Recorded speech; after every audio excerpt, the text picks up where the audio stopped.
Apakah boleh membaca Al-Quran tafsir tanpa wudhu? Taib.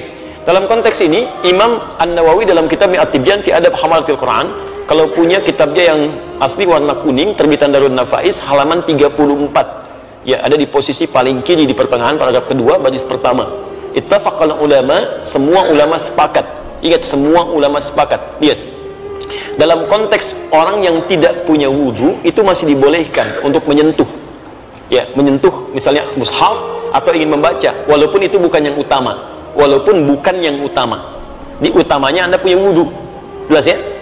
Tapi kalau haid itu beda.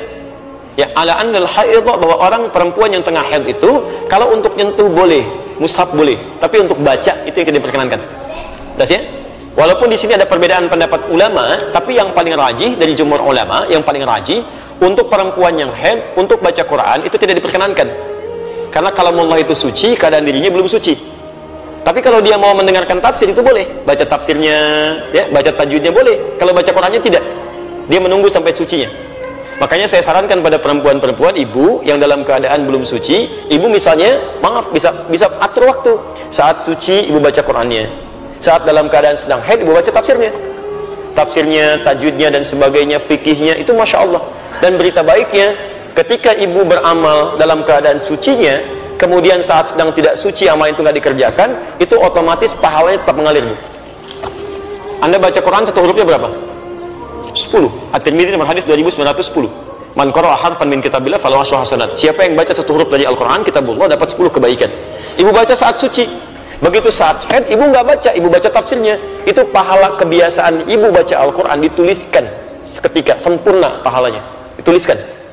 Setiap yang biasa dalam keadaan sucinya. Itu hadisnya sahih. Ya, hadisnya sahih. Bagaimana kalau di sini tanpa jilbab, ya? Tuliskan tanpa jilbab. Tidak ada aturan yang mengatur itu, tapi kalau dalam adab itu yang sempurna dibacakan dalam keadaan yang baik. Ya, yang perempuan berwudu dulu dan kenakan jilbab yang baik, menghadap ke arah kiblat. Itu adabnya ada. Kitab Imam An-Nawawi itu bagus sekali mengaturnya. Sehingga ketika kata para ulama itu begini, rasakan ketika membaca Quran seperti benar-benar Anda membaca kalam Allah, firman Allah. Rasakan Allah melihat kita. Apakah Bapak Ibu nggak senang dilihat Allah dalam keadaan yang terbaik? Yang terbaik. Dilihat manusia dandan gitu kan? Kenapa dilihat Allah dalam keadaan yang biasa-biasa saja? Paham ya? Jadi kalaupun ada kebolehannya, tapi yang utama dalam penampilan terbaiknya. Itu poinnya.